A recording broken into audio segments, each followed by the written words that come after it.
Bonjour, bienvenue à En direct des estrades. Je vous niaise, je suis pas autant stoïque que ça, je suis tout excité, ok? J'ai pas dormi de la nuit. Mes parents m'ont demandé, t'as-tu pris du chocolat? Non, non, non, non, le Canadien de retour. Mesdames et messieurs, le Canadien de retour. Allez, levez-vous. Ou si vous êtes déjà debout, on bounce. Le Canadien de retour, Canadien de retour. Yes, oh yeah, ok? Donc, on est de retour contre les Oilers d'Edmonton à soir. Qu'est-ce qu'il y a à suivre comme histoire? C'est pour ça qu'on fait l'avant-match. Je vous ai fait un petit tableau avec toutes les histoires de la partie, selon moi. Donc, allons-y. On va commencer avec le GOAT, Tyler Toffoli. OK? Est-ce qu'il va être là ou il va pas être là? C'est la vraie question. J'ai essayé de trouver sur l'Internet. L'Internet était comme, je ne le sais pas. Puis là, je suis là. Je dis, il va être là. J'ai décidé, il va être là. J'ai aucune preuve, aucune information, aucune source. Mais, je pense qu'il va être là. Il va faire 8 buts, 5 passes, ok? Parce que watch out les Oilers, puis la game va finir 6-2 Canadiens. Après ça, le repos. Ça va-tu avoir aidé ou pas aider le Canadien? C'est là le double tranchant. Est-ce que pas avoir pratiqué, ça va les avoir un petit peu rouillé? Ou encore là, vu que c'est juste une semaine, ils vont être top notch. Le petit Philippe Danault que, à mon humble avis, quand je le regarde jouer, il avait de l'air d'avoir de quoi. Si ça l'a aidé, le Canadien est bien placé. Moi, je pense que, je vais être honnête avec vous, pour le sommeil, le repos, ça va avoir aidé certains, ça va avoir nué à certains. C'est à mon humble avis. Ok, après. 97. Donc, il va falloir regarder Nick Suzuki, parce que ça fait 5 matchs qu'il a joué son 95e match. Donc, ça va être à voir. Il va-tu réagir bien après l'arrivée d'Eric Staal? Est-ce qu'il se dit comme, ok, man, genre, on y croit en nous, puis il va bien jouer par rapport à ça? Ouais, là en ce moment, je suis en train d'inventer des trucs par rapport à cette histoire-là. J'ai juste mis ça parce que ça me faisait rire de mettre 97, mais pas de parler de Connor McDavid, ok? Donc, après ça, on va passer à la prochaine histoire. Le mur de briques. Là. Carey Price, ok? Est-ce que le repos, est-ce que la semaine va l'avoir nuit? Il est en train de reprendre son rythme, il est en train de reprendre du poil, la bête. C'est même. Il reprenait tellement du poil la bête, là, du poil commençait à être poussé partout. Il ressemblait, ok, c'est malade ce qu'il est en train de faire. Là. Il reprenait pas juste le poil de la bête, il reprenait la crinière, il reprenait tout le corps, ok, il reprenait la bête puis toute sa famille, ok. Il est en train de revenir le Carey Price qu'on connaît. Ça va être à voir. Ça poursuit ou ça a cassé le rythme. Si ça a cassé le rythme, il y a du monde qui vont se faire frapper puis je parle de Joël Armia. C'est des blagues là. Aucun problème avec toi, Joël. Ça arrive des trucs. Ok. Ici, d'autres histoires. Hurricanes de la Caroline, c'est ça le logo.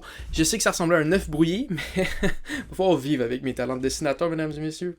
Donc, est-ce que l'arrivée de Eric Staal va aider le Canadien? Moi, je pense que ça va avoir un impact à soir pour plusieurs raisons. Je m'explique. Je pense que ça va aider des Suzuki, des Kotkaniemi, les tops, parce qu'ils vont dire, ok, ils croient en nous. Ça va influer un peu de pep, de comme, yeah, on est le Canadien, man. Ok? Mais, dans le bottom 6, je pense que ça devrait, ok, allumer un feu en dessous de certains gars qui disent, oh, mais je veux pas être le gars qui va être enlevé pour Eric Staal, parce qu'il y a un gars qui va être enlevé de l'alignement. Donc, ce gars-là, il a l'opportunité. Normalement, il n'y aurait pas ça, ok? Eric Staal serait arrivé et il aurait joué. Là, il était acquis, il a sa quarantaine. Il y a des matchs cette semaine. Si tu joues bien, tu peux t'empêcher de te sortir de l'alignement si tu aurais sorti de l'alignement avant. Donc, je pense qu'il y a des Lekkonen, des Byron, des Evans, ça va être là, à prouver qu'ils peuvent. Parce que Evans, il peut jouer à l'aile. On l'a vu pendant les playoffs. Donc, Evans, il y a de quoi à prouver.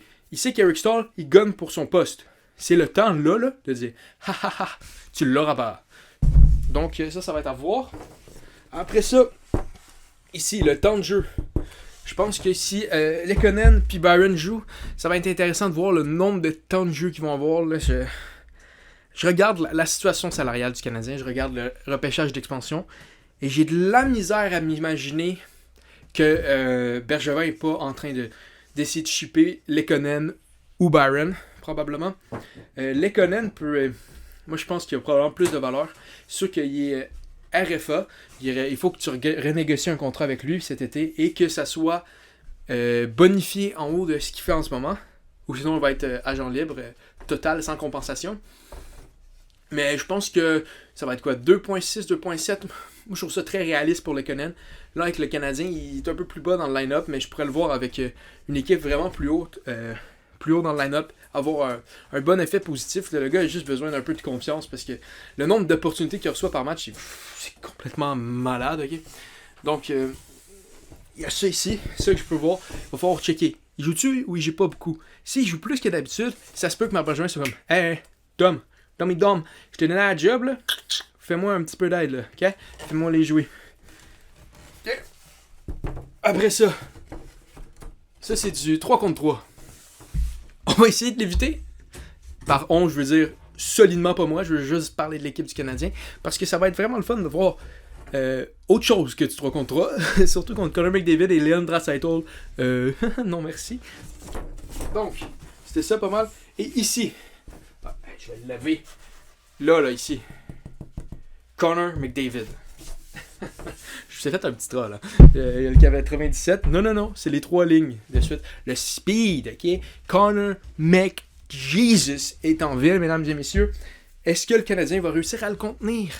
C'est là la question. Donc, je pense que le Canadien a les outils pour contenir un Connor McDavid. Pour ceux qui ne savent pas exactement, la meilleure tactique avec Connor McDavid, c'est de l'attaquer tout de suite. Mettre de la pression. Speed, pression, ok? Le Canadien a le speed. S'ils mettent la bonne pression, ça va l'aider parce que tu veux le prendre le plus tôt possible puis qu'il y a le moins d'espace. Quand tu laisses de la vitesse, Connor McDavid de prendre la vitesse, tu vas te faire avoir. Fait que tu peux pas reculer super loin tout à l'heure dans la ligne bleue parce qu'il va juste dingo puis il va rentrer puis il va scorer. Okay? Donc là, le Canadien va devoir jouer ça de même. C'est de même qu'ils l'ont joué à date là, contre Connor. Mais ça va être à voir, ça va être à suivre. Est-ce que le Canadien est capable de suivre la vitesse de Connor McDavid? Oui ou non?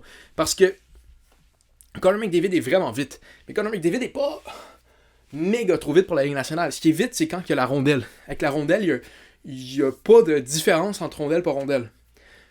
La plupart des joueurs ont une différence quand ils ont la rondelle. Lui, non. Donc c'est ça son point positif, mais ça veut dire que nos joueurs qui vont vraiment vite à la défensive sont capables probablement de le suivre. Paul Byron, je suis pas mal sûr qu'il est assez proche de la vitesse d'un Connor McDavid. Okay? S'il veut y aller, ça va y aller. McDavid est peut-être un peu plus agile. Donc là, ça va être à voir par rapport à ça.